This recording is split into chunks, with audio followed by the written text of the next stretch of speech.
What's up everybody, this is Aircrete Harry, and in today's video I'm going to go over why you should build a dome home opposed to any other type of traditional building method. So what you're looking at here are domes built in Italy, Texas. It's Monolithic Domes headquarters, and they have a lot of different domes. They've done a lot of experimenting over the years with domes. So if you've never been there before, it's definitely worth checking out. Monolithic Domes in Italy, Texas.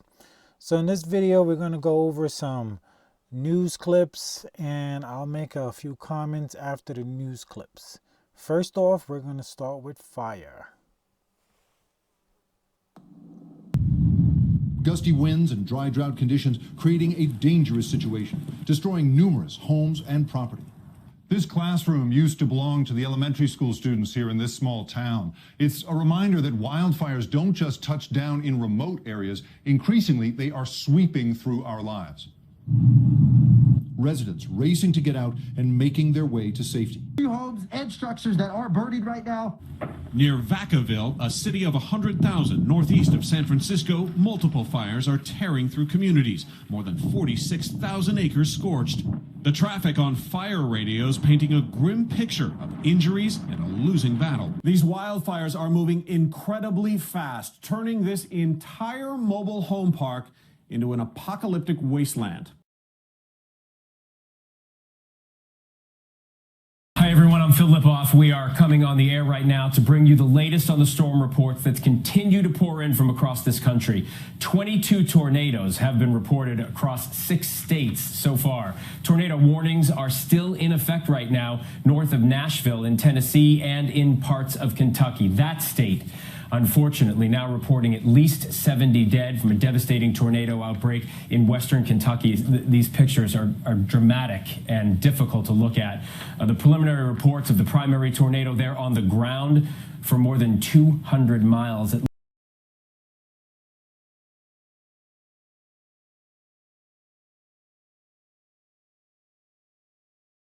Bellis built this concrete monolithic dome in 1999 after he bought this property near Riverside. It's designed to withstand Mother Nature's fury. That's exactly what it did as he rode out the firestorm inside. I didn't know how it was going to work out, but I figured I was safe inside the building. It was cool, and it's well protected with the concrete and everything. As the fire passed, he watched through his windows as those flames ripped by. But after the fire passed, I came back outside and there was no damage whatsoever. When he emerged from the concrete dome, this is what he saw. He shot this video of the flames and charred earth shortly after. Surprised that the PVC skin on the house didn't get scorched a little bit, but apparently all that water kept it from heating up. Bellis will tell you he knew the risks of living in this valley. That's why he took the steps to build a home that could survive a wildfire. And because he was prepared, he didn't have to depend on anyone else to help protect his home. It's a perfect example of the authorities being spread thin and not being able to take care of everybody. You just can't really depend on that. You have to prepare. Well, wildfires have scorched more than 400,000 acres, destroyed more than 250 homes and businesses, and caused 2 deaths since November 1st in Oklahoma. And a massive fire burned nearly 3,000 acres in Stevens County last Thursday. But in the middle of all that damage stands one Oklahoma woman's home untouched by fire. News Channel 6's Erica Harpole met with the homeowner today and explains why.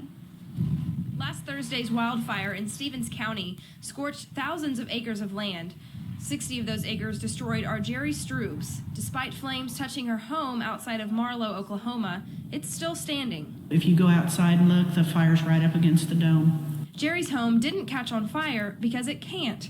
It's a monolithic dome, a super insulated steel reinforced concrete structure. Fireproof, tornado proof, hurricane proof, termite proof, it's everything proof. Instead of having a safe room that a lot of people do, build in their houses nowadays, we have a safe house. But as you can see, it's anything but typical. Some people just can't live in a round house, you know what I mean? They want the traditional square houses and things. But for Jerry, peace of mind and the money she saves is worth living in a home that looks a little different. Our electric bill running the lights 24/7 was like $50. Jerry's sister, Nyla Capley, lives next door in what she called a standard country home, but it was destroyed in last week's fire. Nyla is now considering building a dome house of her own. Now that I have no house and they're just still standing with concrete, it's like, that's what I want to do. Why not? I don't want to go through losing everything again. Jerry Stroop's home is not completed. The builders still have to put in the kitchen and fix other areas on the inside of her house. Earthquakes. What you're going to see here are a series of pictures of homes that have been in earthquakes.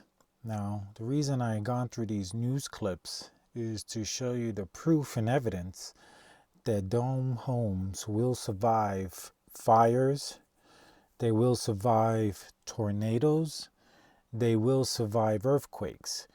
What you're going to see after these images are tests that were done at an earthquake facility where they test earthquakes.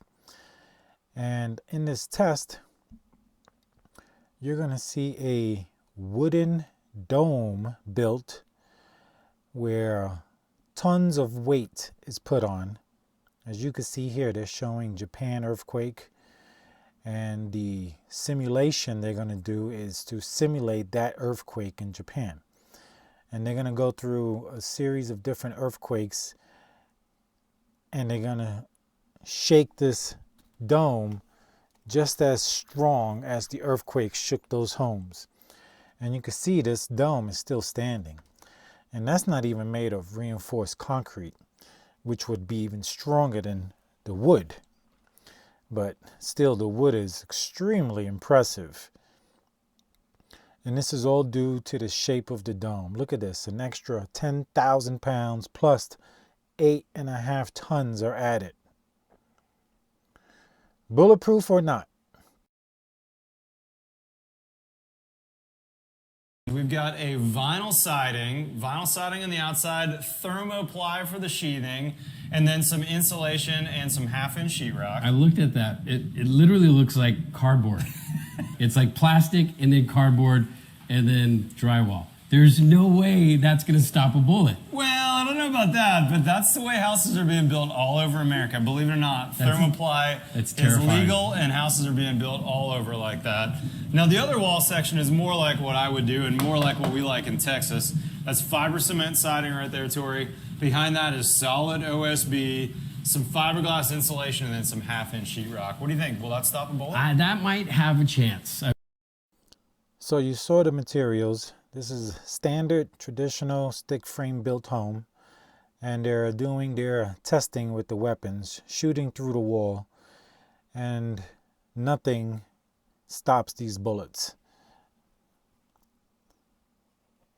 That's a traditional stick frame style. Most people live in this type of home right now.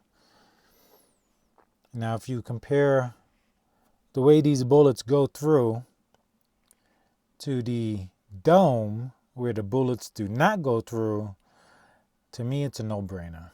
Here go the domes.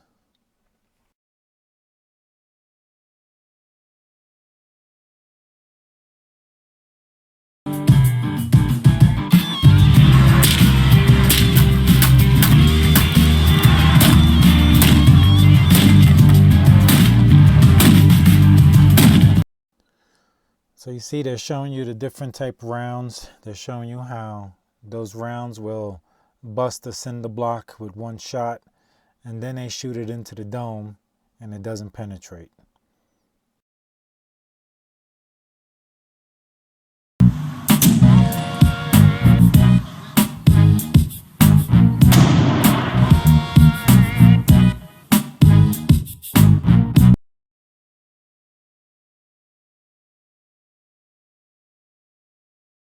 As you can see, nothing.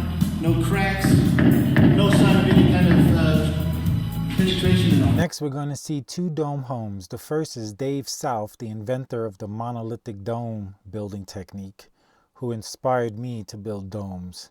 Thank you, Dave. So this is Dave's home on the inside. He has two 40-foot domes. And the reason I'm showing this video is so people can see the inside of a dome home who've never seen one before. And in his home, everything is traditional furniture and cabinets. So people always say, oh, you can't furnish a dome, or it's difficult because of the curved walls and all this and that. It's completely untrue. As you can see, he's got regular standard furniture in his home. There's a beautiful spiral staircase going up there. And here's the living room, just massive ceilings. It's so nice to be inside of these dome homes. But it's all traditional furniture. And you can go to my channel to watch the full version of this house tour that I did. But it's just showing you these interior walls are all concrete. On the other side of the concrete, there's rebar, there's foam, and then there's a membrane. And that's the method of the monolithic dome. And you'll see that in another video coming up right away. But here's a traditional kitchen cabinets. Here's Dave's office. You can see everything's all traditional furniture. And you really should have no issues at all building a dome home and furnishing it. It's traditional bathroom cabinets and sinks and toilet, and everything's traditional. So don't be put off by the idea of a dome because you think you can't furnish it correctly. And the fact is, you can, absolutely. No problem. I'm not sure if this dome is radiant floor heating. I think it is. I don't recall. It's very likely radiant floor heating, which is one of my favorites to have radiant floor heating. Here's a pantry closet.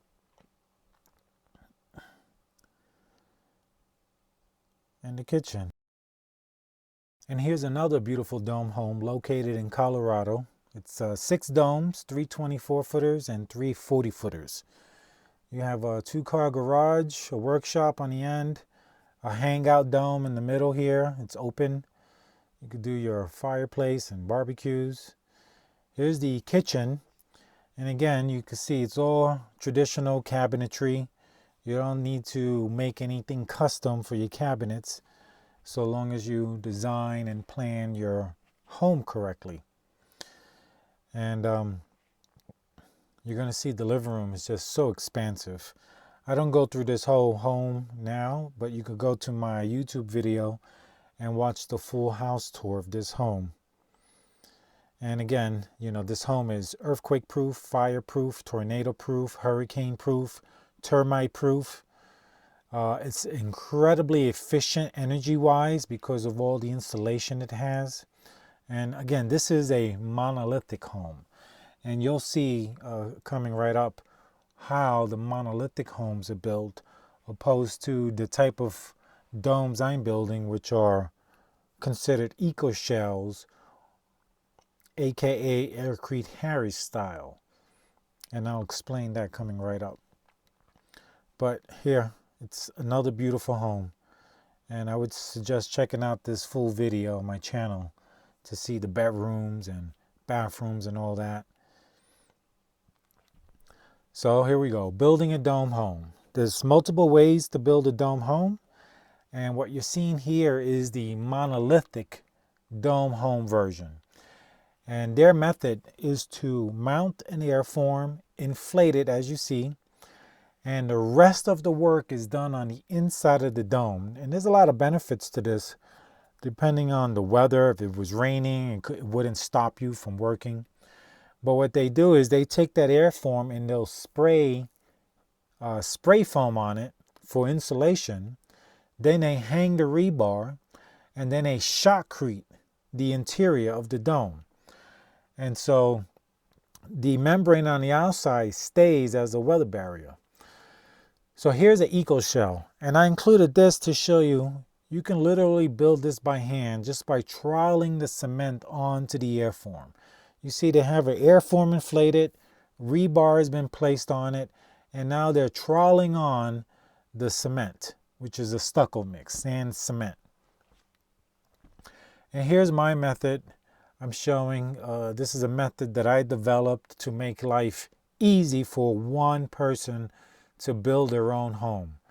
And here you can see Mrs. Aircrete and I filling the ring beam with concrete. And again, you can see this video on my YouTube channel, the full version. This has been sped up. I'm just trying to show and demonstrate how easy and quickly you could build. That's all Aircrete in the center here that I'm bull floating right now. And here's the airform going up. And the whole process is really quick. And when you're building yourself, it becomes really inexpensive to do. And here's we're putting the stucco wire mesh on, and then I'll be shotcreting the cement onto that. Here's the shotcrete. Now this is the Japanese foam dome, and I'm just putting this in here so you can see this animation of how you could build a home in sections. And here's a beanie shell, and this is another system for building domes. This is not actually a dome, it's Robert Downey Jr.'s mansion, but they're using inflatable airforms. And you know, they're placing rebar and spraying shotcrete onto the surface of it. And they're able to make these beautiful structures that are incredibly strong. And this underground dome home, I would definitely suggest checking out Christian Dunn's channel to watch the full version of this. This was also an incredible dome home that's underground. You know, they built it above ground and then they covered it in dirt. And it's just another beautiful home. This one's underground, and here they're just demonstrating all the light that you're getting in an underground home. You would normally think, oh, it'd be a very dark, dingy place being underground, but they have skylights allowing natural sunlight to come in and just really light the place up. And this was not using airforms. They used a rebar cage and some mesh, and then they sprayed it, shotcreted it.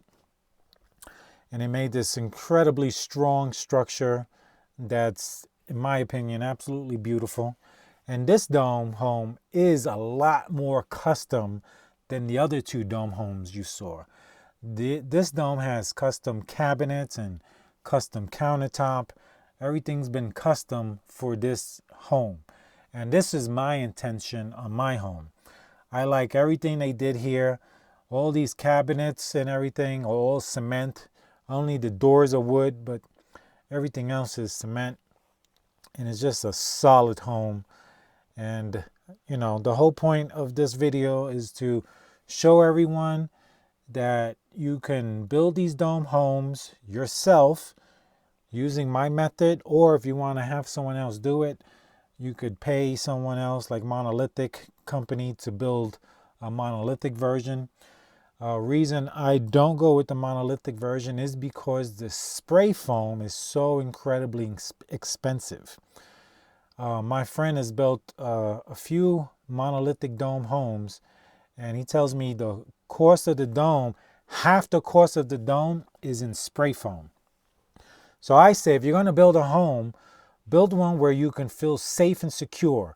If there's an earthquake, a fire, a shooting, tornado, or hurricane, you don't want to have to leave your home. You want to be able to be at home. You want to stay home, and that will be your safest place to be is home. You know, in the case of fire, you have to worry about smoke. So as long as you have a filter to filter out the smoke, you're going to be perfectly safe. So long as you're planning ahead for these type of things.